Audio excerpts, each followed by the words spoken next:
One thing about this journey is it's long. It's long. I don't think anything could have prepared us for how long this drive was going to be.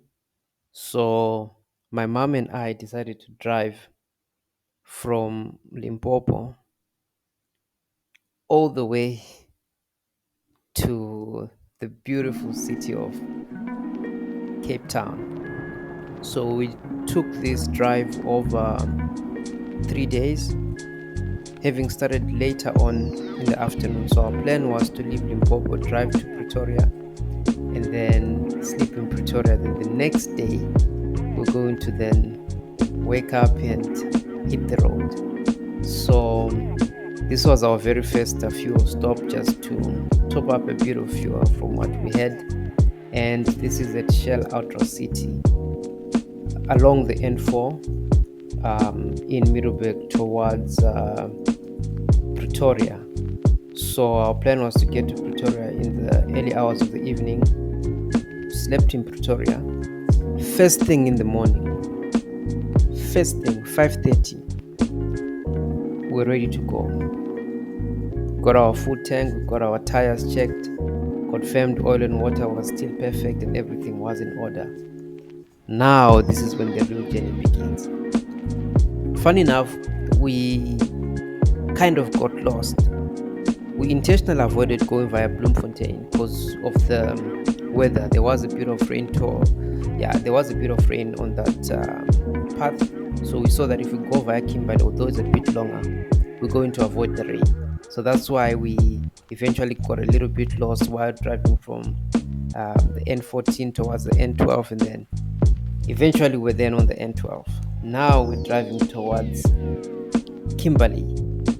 The thing about this road is that you drive through a number of small towns in between, so you can be able to double check your tire pressures. You can fill up your fuel if needs be, because once you outside of those smaller towns, there really isn't many, if any, fuel stops.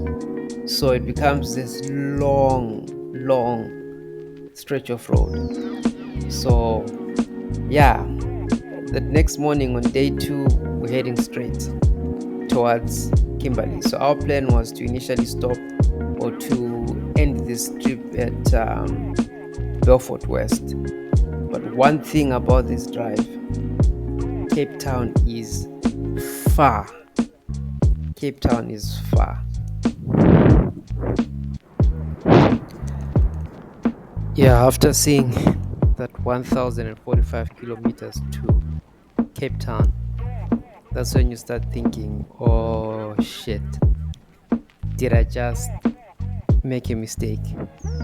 But yeah, we continued all the way to Kimberly and we made it by around midday. We were already in Kimberly, so we decided now this is the time for the first big rest of the trip. Yeah, we actually chilled here for a bit. We got something to eat, relaxed, make sure everything in the car is tightly fastened.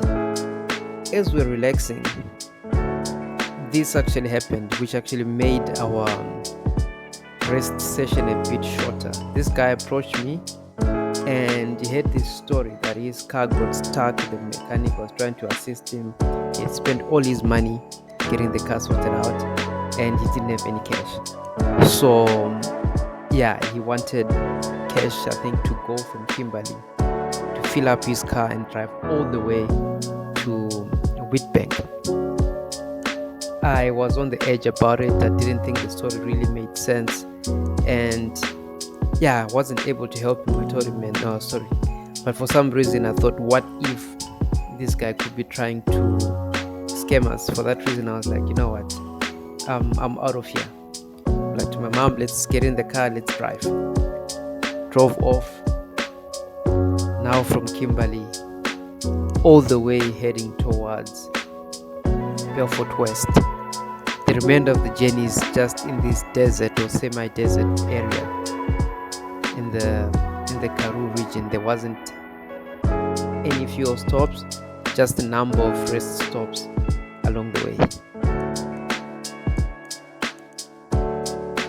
On the very next